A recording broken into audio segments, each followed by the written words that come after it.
Lecture number 236 سیرت النبی صلی اللہ علیہ وآلہ وسلم، اور سن 9 ہجری شروع ہو چکا ہے۔ تو آج ہم محرم سفر میں جو واقعات پیش آئے تو ان کا بیان ہم کریں گے۔ بنو مستلق سے نا زکوٰۃ کی وصولی، آپ صلی اللہ علیہ وآلہ وسلم نے یعنی کہ زکوٰۃ کا نظام مقرر فرمایا اور عامل مقرر فرمائے، یعنی کہ محکمہ کہ جو لوگوں سے زکوٰۃ وصول کر کے لائے گا۔ بنو مستلق ایک قبیلہ تھا، وہ مسلمان ہو چکا تھا۔ انہوں نے اپنی اپنے علاقے میں مساجد تعمیر کی، نماز با جماعت کا اہتمام کرتے تھے، اور سب شریعت کی پابندی کرتے تھے۔ حارث رضی اللہ تعالی عنہ فرماتے ہیں کہ میں نبی اکرم صلی اللہ علیہ وآلہ وسلم کی خدمت میں حاضر ہوا۔ آپ صلی اللہ علیہ وآلہ وسلم نے مجھے اسلام کی دعوت دی، جو میں نے قبول کر لی۔ آپ نے مجھے سارا دین موٹا موٹا سکھلایا اور زکوٰۃ ادا کرنے کا بھی حکم دیا کہ اگر تم مسلمان ہوگے اور تمہارا قبیلہ تو پھر وہ زکوٰۃ ادا کرے گا۔ میں نے اقرار کیا کہ میں زکوٰۃ بھی ادا کروں گا۔ انہوں نے عرض کیا اللہ کے رسول صلی اللہ علیہ وسلم، میں واپس جا کر اپنی قوم کو بھی اسلام کی دعوت دوں گا، تو اگر وہ مسلمان ہو گئے تو ان سے زکوٰۃ بھی میں وصول کروں گا۔ تو آپ ایسا کریں کہ فلاں فلاں کو کسی بھی نمائندے کو بھیج دیں، تو ہم وہ تیار رکھیں گے زکوٰۃ کا جو سال بعد تو نصاب ہے، تو وہ آپ کے عامل کے حوالے کر دیا کریں گے سال بعد۔ آپ نے فرمایا ٹھیک ہے، وعدہ ہو گیا۔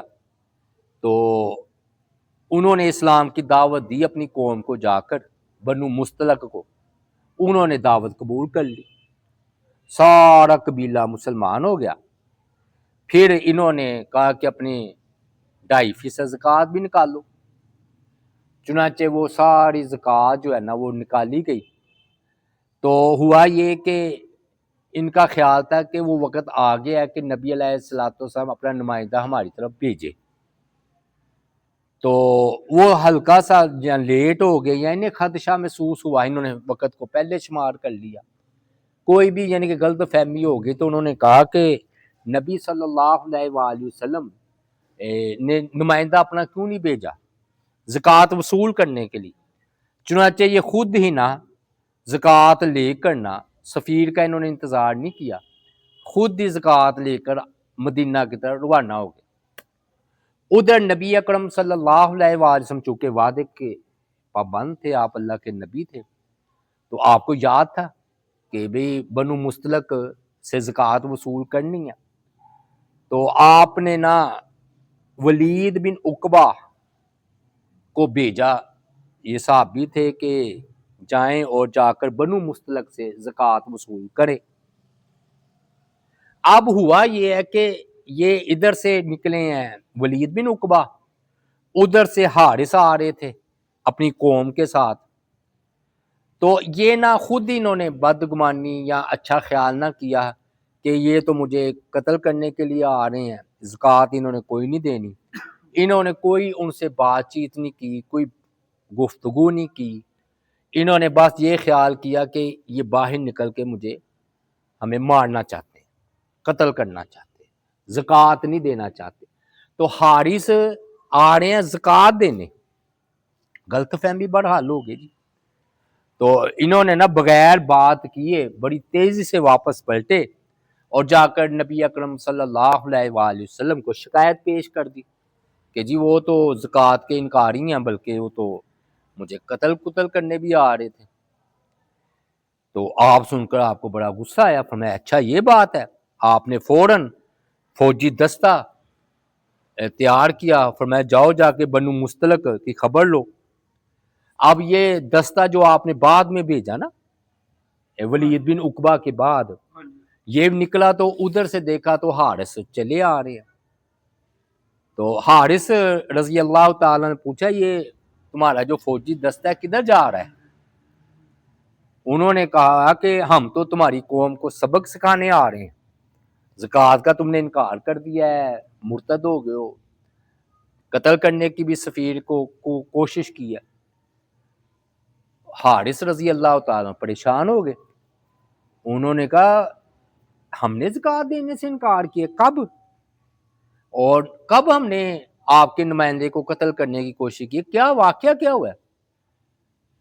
تو انہوں نے پھر جب بتایا کہ وہ ولید بن عقبہ جا کر یہ کہہ رہے ہیں، انہوں نے کہا اللہ کی قسم جس نے محمد صلی اللہ علیہ وآلہ وسلم کو حق کے ساتھ بھیجا ہے، میں نے نبی اکرم صلی اللہ علیہ وآلہ وسلم کے نمائندے کو نہ دیکھا، نہ ان سے ملاقات ہوئی، نہ ان سے کوئی گفتگو ہوئی، ہم تو خود زکوٰۃ دینے آ رہے ہیں مدینہ کہ بھی آپ کا سفیر نہیں پہنچ پایا تو ہم خود جا کر دیں ہیں، تو یہ جانور لے کر حاضر ہو رہے ہیں کیونکہ آپ کا نمائندہ تو ہمارے پاس پہنچا ہی نہیں۔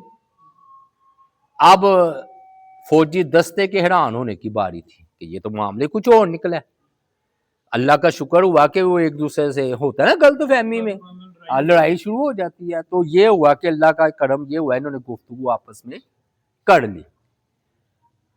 وہ آپ دونوں گروہ پھر کہا چلو جی واپس نبی اکرم صلی اللہ علیہ وسلم کی خدمت میں، وہی فیصلہ پھر کریں گے۔ وہ پھر جب مدینہ آئے، حارث نے عرض کیا اللہ کے رسول آپ ولید بن عقبہ سے پوچھئے کیا وہ ہمارے پاس پہنچا تھا، ہمارے پاس آیا تھا، اس نے ہمارے ساتھ بات چیت کی تھی؟ حارث بن زرار اپنا عذر پیش کر رہے تھے، تو اسی گفتگو جاری تھی کہ وہاں پر وہی آنا شروع ہو گئی۔ تو اللہ تعالیٰ کی ذات پاک نے بالکل معاملہ صاف کر دیا کہ بنو مستلق والے سچے ہیں اور ولید بن عقبہ سے غلطی ہوئی ہے، صحابی ہیں یعنی کہ غلطی کہہ لیں۔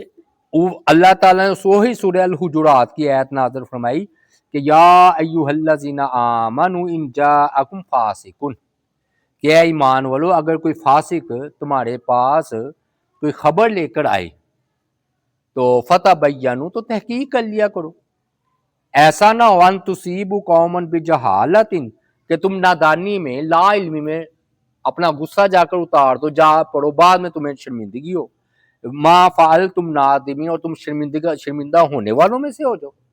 اس لیے یہ بڑا اہم اصول ہے کہ آپ نے کوئی بھی کام کرنا ہے نا کسی پر، تو پہلے آپ تحقیق کریں کہ واقعی بات ایسے ہے۔ گھر بیٹھے یہ تو بدگمانی ہے نا، بغیر دلیل کے اپنے آپ ہی سوچ لینا وہ فلاں یہ سوچ رہا ہوگا۔ اب دیکھ انہوں نے یہی کہا نا، ان کو آتے دیکھا ہے، خیال کیا یہ تو مجھے قتل کرنے آ رہے ہیں، زکوٰۃ انہوں نے کوئی نہیں دینی۔ تو پھر بدگمانی دل کی غیبت ہے، بدگمانی جو ہوتی ہے نا وہ دل غیبت کرتا ہے، یار یہ ایسا ایسا ہے۔ ہاں آپ کو ثبوت ہے، تحقیق ہے تو اور بات ہے، آپ کے پاس تحقیق ہے، ثبوت ہے تو وہ اور بات ہے، لیکن بغیر دلیل کے کسی بھائی کو ایسا کرنا۔ تو بہرحال نبی اکرم صلی اللہ علیہ وآلہ وسلم نے یہ پھر آیت سنائی صحابہ اکرام کو، تو پھر آپ نے حارث سے پوچھا اب کسے پسند کرتے ہو کہ تمہارے ساتھ ہم بھیجیں؟ انہوں نے عرض کیا کہ اب آپ نا عباد بن بشر کو ہمارے ساتھ بھیج دیں۔ آپ نے پھر نا عباد کو حکم دیا کہ اے عباد ان کے ساتھ جاؤ، ان کا زکوٰۃ وصول کرو ان کی، ہاں عمدہ جانور نہ لینا، یعنی کہ یہ نہیں ہے کہ لالچ میں آ کر عمدہ جانور پر ہاتھ ڈالو، درمیانہ موڑ رکھنا نا گٹیا۔ میں بتایا نا زکوٰۃ کے آپ نے آداب بتائے ہوئے، تو یہ واقعہ ہوا۔ تو ہاں جی یا پیغام لانے آ رہا ہوں کہ آ کے ادھر پڑی آ کے لے جاؤ شاید راستے میں، یعنی کہ یہ خود نبی اکرم صلی اللہ علیہ وسلم کی خدمت میں حاضر ہو گئے ہوں گے نا، باقی پیچھے رہ گئے ہوں گے۔ انہوں نے کہا بھی کس کو ہم بھیجا؟ فرمایا عباد کو بھیج دیں، یعنی کہ وہ راہ ہی میں ہوگا نا، اس طرح کہہ لے۔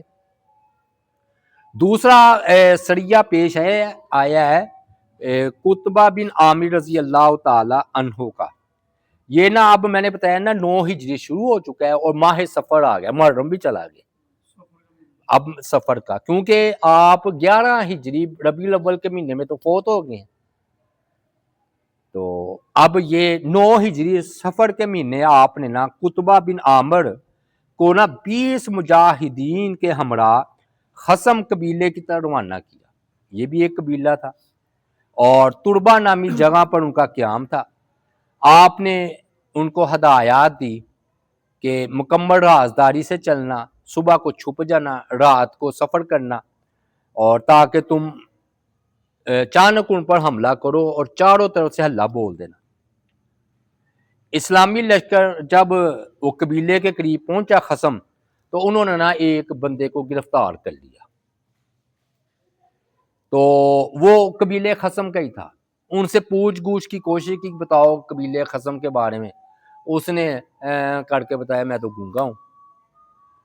انہوں نے صحابہ نے کہا چلو اچھا. وہ جب وہ قریب پہنچے قبیلے خصم کے، تو اس نے چیخو پکار برپا کر کے بتایا کہ یہ تمہیں حملہ کرنے آ رہے ہیں. انہوں نے کہا یہ کیا بلا ہوگے، یعنی کہ دھوکہ دیا، یعنی کہ پہلے گونگا بن گیا، بعد میں قریب پہنچا ہے تو پکار پکار کر اس نے اپنی قوم کو ہوشیار کیا. انہوں نے پہلے اس کو ہی قتل کیا، جاسوس کو.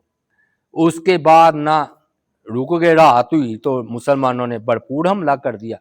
لیکن خصم قبیلے والے اب چکنا ہو چکے تھے، ہوشیار ہو چکے تھے. خوب لڑائی ہوئی، دونوں طرف زخمی ہوئے. قطبہ رضی اللہ تعالیٰ عنہ نے کئی لوگ قتل کر دیے، کئی قیدی بنا لیے، اور مدینہ منورہ کی طرف جو ہے نا وہ روانہ ہو گئے. ان کے ساتھ غنیمت کے اونٹ بکریاں بھی تھی. صبح ہوئی تو یہ قبیلے خصم پر جنہوں نے حملہ کیا تھا نا، وہ کچھ لوگ تھے.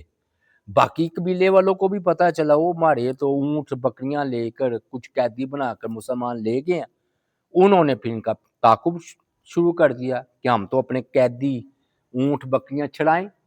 جو بقیہ قبیلے خصم کا تھے نا وہ پیچھے، لیکن یہ بڑی تیزی کے ساتھ چاہ رہے تھے، تو یہ کافی دور نکل چکے تھے. لیکن انہوں نے بھی بڑی پھرتیلی دکھائی، آخر ان کو پا لیا، یعنی کہ یہ قریب پہنچ گئے. اب مسلمان پریشان ہو گئے. انہوں نے تیزی سے نا جگہ عبور کی. اب اللہ کی نا غیبی مدد آئی کہ وہ نا وہ جو درمیان والی وادی تھی نا، ادھر سیلاب آ گیا، وہ سارا پانی سے بڑی بڑھ گیا. اب یہ ادھر کھڑے ہیں، وہ کافر سارا حسرت بڑی نگاہ سے دیکھ رہے ہیں، کیونکہ وہ اتنا پتہ ہے بہاؤ ہوتا ہے، بندہ قدم ہی نہیں رکھ سکتا. اور وہ اطمینان سے ان کو دیکھ رہے ہیں، دونوں ایک دوسرے کو دیکھ رہے ہیں. لیکن دیکھیے کوئی آسان نہیں تھا. اسے کہتے ہیں غیبی مدد، اللہ تعالیٰ کی طرف سے نصرت الہی، یعنی کہ اللہ تعالیٰ کی مدد آئی، نصرت آئی، سیلاب آ گیا درمیان میں، ورنہ خوب لڑائی ہونی تھی. تو سیلاب نے ان کی تمام کوششوں کو ناکام بنا دیا. مسلمان باحفاظت مدینہ منورہ پہنچ گئے. تو آپ کو پتہ ہے نا مال غنیمت کا کیا طریقہ تھا، 5واں حساب آپ نکالتے تھے اپنے لیے، باقی جو لڑائی میں شریک ہوتا تھا ان کا ہوتا تھا. تو جو گھوڑے والے ہوتے تھے ان کو 3 حصے دیے جاتے تھے، باقیوں کو کم، حسب جس نے جتنی کارکردگی دکھائی ہوتی تھی اس حوالے سے ان کو انعام بھی ملتا تھا. اگر انفرادی مقابلہ ہوا ہوتا تو جو قتل ہوا ہے کافر، اس کا سارا مال غنیمت قتل کرنے والے مجاہدین کا ہوتا تھا. تو ادھر کتنا حصہ آیا جی؟ ہر ایک حصے میں 4 اونٹ اور 40 بکریاں، 40 بکریاں اور ایک اونٹ، نہیں 4 اونٹ آئے. لو جی ایک سریہ زحاق آیا، یہ بھی عجیب بات ہے. اب ربیع الاول شروع ہو گیا جی، 9 ہجری، 9 ربیع الاول کو آپ نے نا ایک لشکر بنو کلاب کی، یہ بھی ایک قبیلہ تھا، ان کو سرکوبی کے لیے روانہ فرمایا. ان کی منزل القرطہ تھی اور کمانڈر یا سپہ سالار زحاق تھے رضی اللہ تعالی عنہ. ان کے ہمراہ اسید بھی تھے. اسلامی لشکر نہ بنو کلاب کا ایک جگہ پر سامنا ہوا. مجاہدین نے بنو کلاب کو اسلام کی دعوت دی، کیونکہ آپ کا حکم تھا پہلے اسلام کی دعوت دو، قبول کر لے تو ٹھیک ہے. تو انہوں نے اس کو ٹھکرا دی، جنگ کے لیے تیار ہو گئے.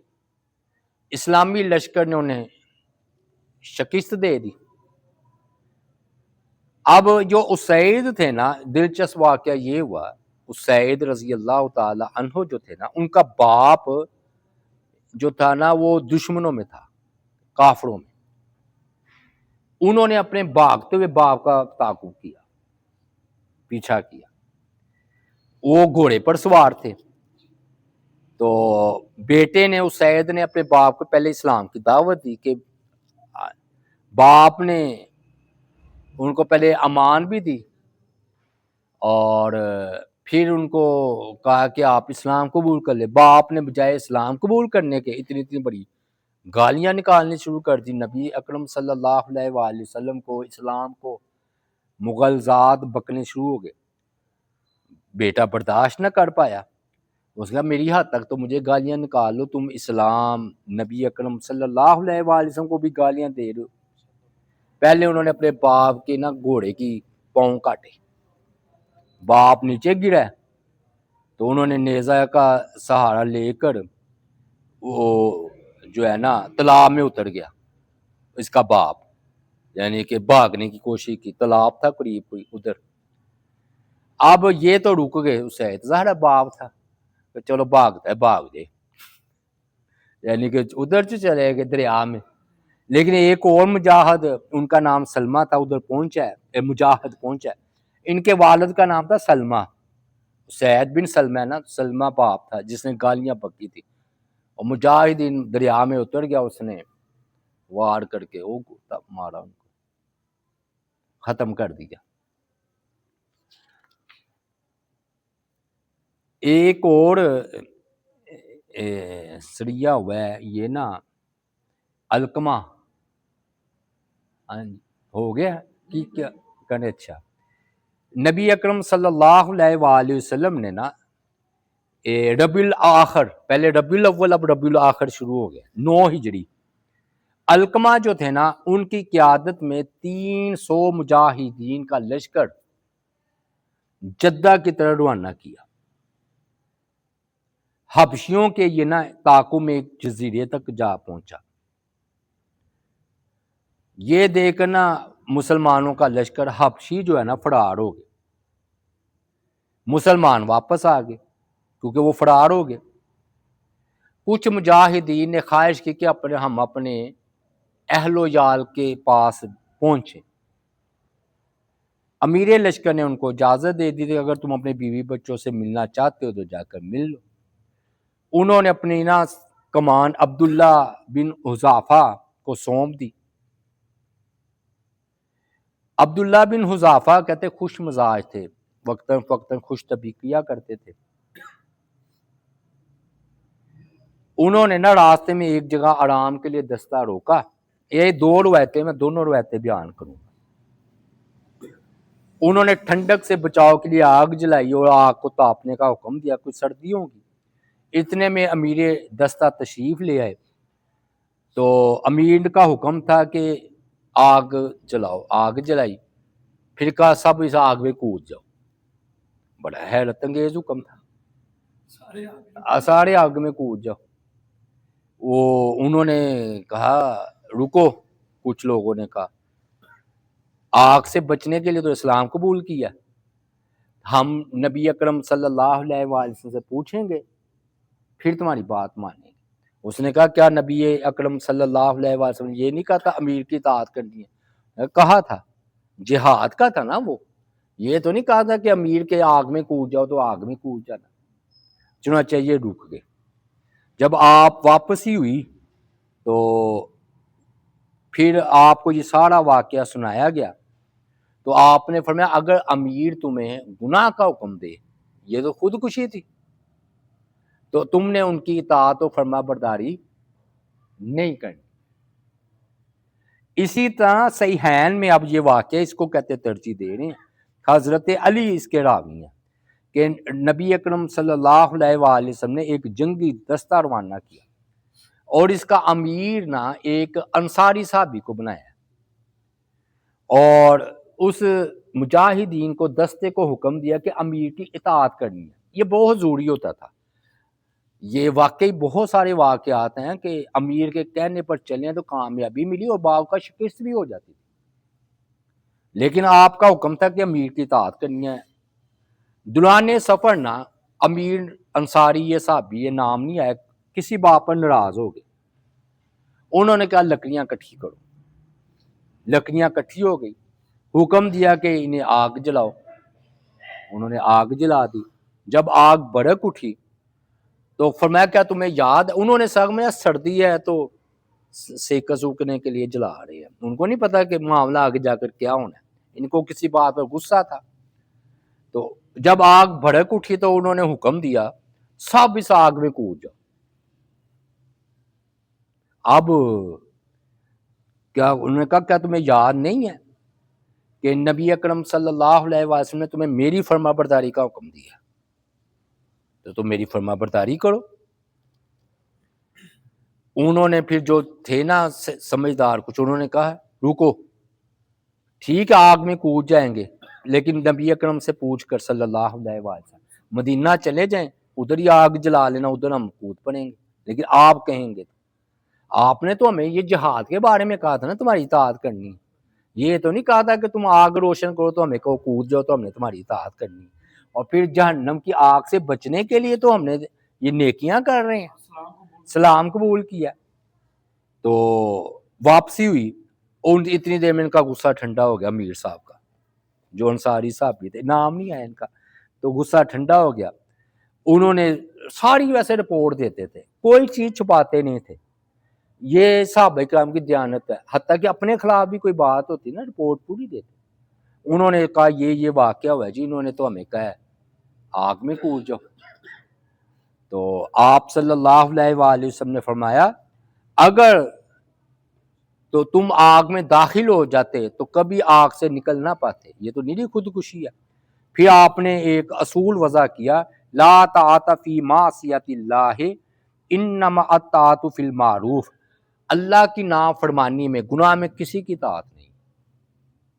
جب اللہ کا حکم ایک طرف آ جائے تو پھر کسی ماں باپ امیر کوئی بھی ہو اس کی کوئی اطاعت فرما برداری نہیں۔ اطاعت و فرما برداری معروف یعنی کہ نیکی کے کاموں میں۔ ایک بندہ آیا کہتا ہے مجھ سے سوال کہتا ہے ابو کہہ رہے شراب کی بوتل لے آؤ، تو اب میں شراب کی بوتل لاؤں کہ نہ لاؤں، تو میں نے کہا نہیں لانی، کہتا وہ تو قرآن نہیں کہتا ہے کہ ماں باپ کی فرما برداری کرنی چاہیے۔ اور میں نے کہا سیدھا سا مسئلہ ہے کہ ماں باپ سے بڑھ کر تو اللہ اور اس کا رسول ہے، آتی اللہ و آتی الرسول و اولی الامر منکم، کہ تم نے اللہ اور اس کے رسول کی، اس کے بعد امیر کی اطاعت کرنی ہے۔ اور فَإِن تَنَازَعْتُمْ فِي شَيْءٍ فَرُدُّوهُ إِلَى اللَّهِ وَالرَّسُولِ، اگر تمہیں جھگڑا ہو جائے تو تم نے اللہ اور اس کے رسول کی طرف لٹانا ہے۔ ہاں جو دنیاوی معاملات ہے اس میں آیا کہ اپنے ماں باپ کی اطاعت کرو، گناہ میں تو کوئی بھی کہے، نبی تو کہہ نہیں سکتے کیونکہ نبی کی تو اللہ کی بات ایک ہوتی، تو اس کے بعد امیر کی اطاعت ہے تو گناہ میں نہیں ہے۔ اب ماں باپ کہتے ہیں نماز چھوڑ دو، ماں تو نہیں نہ چھوڑی جاتی، فرض نہیں چھوڑے جا، نفل چھوڑے جا سکتے ہیں، لیکن فرض یا گناہ کا ماں باپ یا امیر یا پیر صاحب حکم دیں تو وہ نہیں۔ حتیٰ کہ آئمہ کا بھی ہمیں پتہ چل جائے، ادھر سے مسئلہ لیتے ہیں نا کہ دیکھیے وہ صحابی تھے، نبی علیہ السلام نے ان کو مقرر کیا تھا، ان کو کہہ رہے ہیں آگ میں کود جاؤ تو مان لیتے، انہوں نے کہا ہم نبی اکرم صلی اللہ علیہ وآلہ وسلم سے پوچھیں گے مسئلہ۔ اسی طرح آئمہ کی بات بالکل دو چار کی طرح واضح ہو جائے کہ ان کو حدیث نہیں پہنچی، ہم تک حدیث پہنچ گئی ہے، تو ہم نے تو پھر آئمہ کی بات نہیں نہ ماننی، ان تو ٹھیک ہے وہ بھی نیک تھے، ان تک حدیث نہیں پہنچی۔ مثال ہے شوال کے 6 روزے، اب شوال کے 6 روزے امام ابو حنیفہ نے مکروہ کہہ دیا کہ شوال کے روزے نہ رکھو، ٹھیک ہو گیا، اب واضح حدیث ہے مسلم کی، تو کیا اب ہم امام کی بات مانیں؟ نہیں، کیونکہ اب یہ تو کوئی اتنا گہرا مسئلہ بھی نہیں ہے کہ بڑا اجتہادی غور و فکر کرنے والا مسئلہ ہو۔ یا اب ان کی فقہ میں لکھا ہے کہ شفا کی غرض کے لیے نا سورہ فاتحہ کو پیشاب سے لکھ کر تو اپنے کر لو تو ٹھیک ہے۔ اے فقہ والو درِ مختار میں، درِ مختار میں یہ لکھا ہے کہ اگر طبیب کو یقین ہو کہ بھی طبیب کہہ دے کہ شفا نہیں ہو رہی، سورہ فاتحہ کو پیشاب سے لکھ کر یا خون یا پیشاب سے لکھ کر تو لٹکا دو تو شفا ہو جائے گی، تو لکھ دو۔ اب یہ بالکل واضح غلط بات ہے، انہوں نے بھی رد کیا. میں یہ نہیں کہہ رہا کہ یہ توبہ نوز باللہ، جتنے بھی احناف ہے وہ اس فتوے کو نہیں لکھا ہوا ہے، یہ نہیں نہ کرتے. یہی تو پھر وہ گفتگو کا بنتی ہے نا، یعنی کہ ختم کر دیں. آپ کہیں جی ہمارا ہے، کہتے یہی ہے کہ ہمارا اس پر فتویٰ نہیں. اچھا سوال یہ پیدا ہوگا ان فقہا نے یہ مسئلہ کہاں سے لیا؟ وہ کہتے ہیں جی جان جا رہی ہو تو خنزیر کھانا جائز ہے، تو جب جان جا رہی ہو تو حرام کھانا جائز ہے. تو اسی طرح اگر کوئی کہہ دے تو بھی سورہ فاتحہ پیشاب سے لکھ دو تو وہ بھی ٹھیک ہے. لو مسئلہ کہاں سے نکالے بھئی؟ وہ اور چیز ہے، یہ اور چیز ہے. ناپاک سورہ فاتحہ ناپاک. یہ غلام رسول سعیدی نے اپنا اردو میں شائع ہوئی ہے، انہوں نے اپنا رگڑا چاڑا کہ نہیں یہ بال کی کھال اتارنے کی وجہ سے نا ان ہمارے فقہا کو غلطی لگی. ہم بالکل ہم کہتے ہیں بڑا اچھا علم ہے فقہا کا، بریکیاں نکالنی، استدلال کرنے، ہیں جی بندے کو ایک دکھا دیتے ہیں زاویہ، لیکن ہم ایسا زاویہ تو نہیں قبول کر سکتے جو بالکل قرآن و سنت کے خلاف ہو. اب دیکھیں نا یہ واضح حدیث ہے، آپ نے فرمایا تم ان کے کہنے پر آگ میں کود جاتے تو آگ سے نکل نہیں سکتے تھے. تو آپ نے کلیہ قاعدہ بتا دیا کہ نافرمانی گناہ میں کوئی بھی ہو، نبی کے علاوہ نبی تو گناہ کی بات کر نہیں سکتے. ٹھیک ہو گیا. تو باقی دوسرا اگر کوئی کہے ابو بکر ہوں عمر وہ بھی، لیکن اگر بالفرض تمہیں پتہ ہے یہ حدیث ہے اور یہ قرآن ہے اور ہمارا امام پیر صاحب قرآن و حدیث کے خلاف بات کر. مجھے ملا ایک پیر کہتا ہے جی میں نے کہا جی آپ مجھے سکھا دیں وہ وظیفے چلے چلے. کہتا میری بات ماننی ہوگی. میں نے کہا کیا وہ بات میں آپ کی مانوں؟ کہتا میں کہوں نا داڑھی کٹوا دو تو کٹوا دیں گے. میں نے کہا یہ نہیں ہو سکتا، انکار کر دیا. انہوں نے کہا میں چلے کرنے کو ضروری ہے، داڑھی رکھنی ضروری ہے جو اللہ کے رسول صلی اللہ علیہ وآلہ وسلم کا حکم ہے. تو پھر بہرحال نا یہ کہتے ہیں کہ یہ دونوں واقعات ہیں، لیکن نا صحیحین میں نا یہ حضرت علی والی روایت ہے نا جو اب میں نے بیان کیا، ظاہر میں دونوں ملتے جلتے ہیں نا کہ وہ الگ واقعہ حبشی والا علقمہ ان کے راوی اور یہ الگ ہے. لیکن میں نے آپ کو بات بتا دی کہ اصل میں یہ صحیحین میں نا بخاری مسلم میں یہ واقعہ امیر والا کہ آگ میں کود جاؤ جی، تو نہیں. تو لو جی اللہ تعالیٰ سے دعا ہے اللہ تعالیٰ کی ذات پاک ہمیں عمل کرنے کی توفیق عطا فرمائے. وما علینا الا البلاغ المبین.